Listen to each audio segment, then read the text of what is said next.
P T I جو کہ تبدیلی کا نام لے کر آئی تھی، بلو پاسپورٹ ہو، تاحیات یا دیگر جو مراعات ہیں وہ آدمی دیکھ کر حیران ہو جاتا ہے۔ کہاں گئے وہ دعوے تبدیلی کے اور عوام کے اور مڈل کلاس کے؟ امریکہ اور ایران میں ایک مرتبہ پھر سے جھڑپیں شروع ہو گئی ہیں، وہیں سے پروپیگنڈا وار بھی شروع ہو گئی۔ پی ٹی آئی نے پختونخوا اسمبلی میں ان کے اراکین اسمبلی نے جو اپنی مراعات کا جس طرح سے وہ بل پیش کیا، جو قوانین جس طرح سے وہ مراعات کے منظور ہوئے، جس طرح سے جو کچھ انہوں نے اپنے لیے مانگا ہے، وہ بلو پاسپورٹ ہو، تاحیات یا دیگر جو مراعات ہیں، وہ آدمی دیکھ کر حیران ہو جاتا ہے کہ یہ وہ جماعت ہے پی ٹی آئی جو کہ تبدیلی کا نام لے کر آئی تھی۔ اب دیکھیے بات یہ ہے کہ اراکین پارلیمنٹ جو ہیں یہ کسی بھی جمہوریت میں عوام کے منتخب نمائندے ہوتے ہیں۔ پاکستان کے عوام کی اکثریت غریب عوام ہے، اور ان غریبوں کی، مزدوروں کی، کسانوں کی، مڈل کلاسیوں کی نمائندے ہیں اسمبلی میں جن کو ہونا چاہیے۔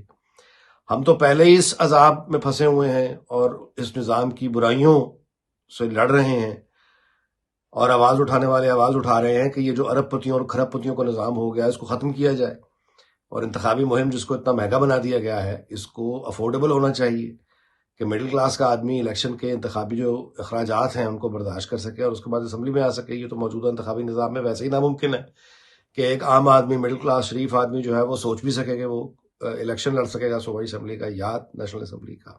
پہلے ہی یہ مصیبت ہے، آپ کے پاس بے پناہ اختیارات اور پیسے کی طاقت ہونی چاہیے جو عام آدمی کے بس سے بہت باہر ہے، جس کی وجہ سے یہ تمام اسمبلیاں جو ہیں وہ پہلے ہی خواص کا، یہ دارالعوام نہیں ہیں۔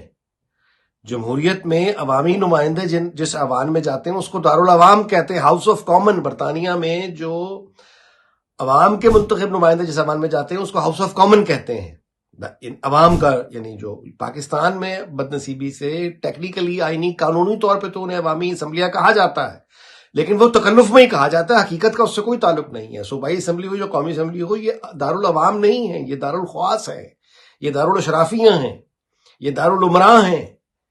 حقیقت کی دنیا میں یہ امیر لوگ ہیں جو یہاں جاتے ہیں۔ پہلے ہی ایک وہ مصیبت اپنی جگہ موجود ہے، اوپر سے مزید مراعات،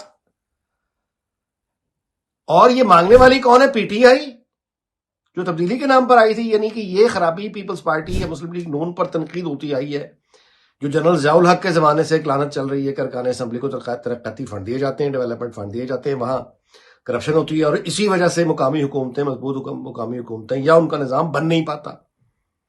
وہ اگر مضبوط مقامی حکومتوں کا نظام ہوگا تو فنڈ وہاں نیچے جائے۔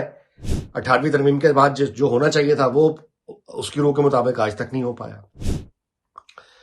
تو یہ سارا کا سارا بجائے یہ کہ اس کرپشن کے نظام کے خلاف پی ٹی آئی تو یہ نعرہ لگا کر آئی تھی نا تبدیلی کا کہ ہم نظام کو ختم کریں گے، ہم تو مضبوط مقامی حکومتوں کا نظام لے کر آئیں گے، ہم تو فنڈ وہاں پہ لے کر جائیں گے، ہم تو پاور کو نیچے لے کر آئیں گے، یہ تھا نا۔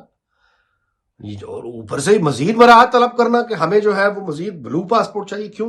آپ کا عوام سے کوئی تعلق نہیں ہے، آپ نے، یعنی کوئی آپ کا سلوک تو اس طرح سے ہے، یہ مراعات مانگنی، مزید مراعات مانگنی اس غریب قوم سے، اور پختونخوا سے اس طرح کی آواز اٹھنی خاص طور پہ جو جنگ کا ایک تباہ حال صوبہ ہے، 40 سال سے زیادہ ہو گئے ہیں وہاں جنگ ختم نہیں ہونے میں آ رہی، عام لوگوں کا وہاں برا حال ہے، نوکری وہاں ہے نہیں، کاروبار تباہ پڑا ہے، معیشت کا کو سمجھ نہیں آ رہی کیسے بہتر ہوگی، اور آپ کو مزید مراعات چاہیے۔ یعنی گویا ایسے کوئی، اللہ معاف کرے، کوئی عوامی نمائندے نہ ہوئے، آپ نے کو فتح کر لیا اس علاقے کو جو مزید مراعات چاہیے۔ کیوں؟ عوام سے کیا تعلق ہوا آپ کا؟ اور کہاں گئے وہ دعوے تبدیلی کے اور عوام کے اور مڈل کلاس کے؟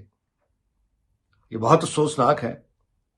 پی ٹی آئی کی جو ایک ہمیں یہ تباہ کن پالیسی دیکھنے میں نظر آئی، ہر جگہ پہ ان کی ناکامی، اور سمبولیکلی بھی یہ کچھ کرنے میں ناکام رہے پختونخوا میں، اور رہی صحیح کسر جو ہے وہ اس مزید مراعات کے۔ مزید کیا مراعات چاہیے؟ آپ رکن اسمبلی ہیں، اس کا مطلب ہے کہ آپ ارب پتی تو پہلے ہی ہیں، مزید کیا آپ کو مراعات چاہیے؟ بہت افسوسناک، بہت افسوسناک۔ امریکہ اور ایران میں ایک مرتبہ پھر سے باقاعدہ جھڑپیں شروع ہو گئی ہیں، اور کہنا چاہیے کہ ایک طرف سے لگتا یہ ہے کہ جنگ کی ہی شروعات ہو گئی ہے۔ امریکی صدر ڈونلڈ ٹرمپ ظاہر ہے کہ وہ تو کہہ چکے ہیں باقاعدہ کہ وہ اب ایم او یو جو سائن ہوا تھا وہ اس کی کوئی، وہ اب انہوں نے کہا ہے کہ ان کے خیال میں اب وہ نہیں موجود رہا اور اب لڑائی ہے۔ اب معاملہ یہ ہے جی کہ جہاں پہ یہ لڑائی شروع ہوئی ہے امریکہ کی اور ایران کی، گراؤنڈ پر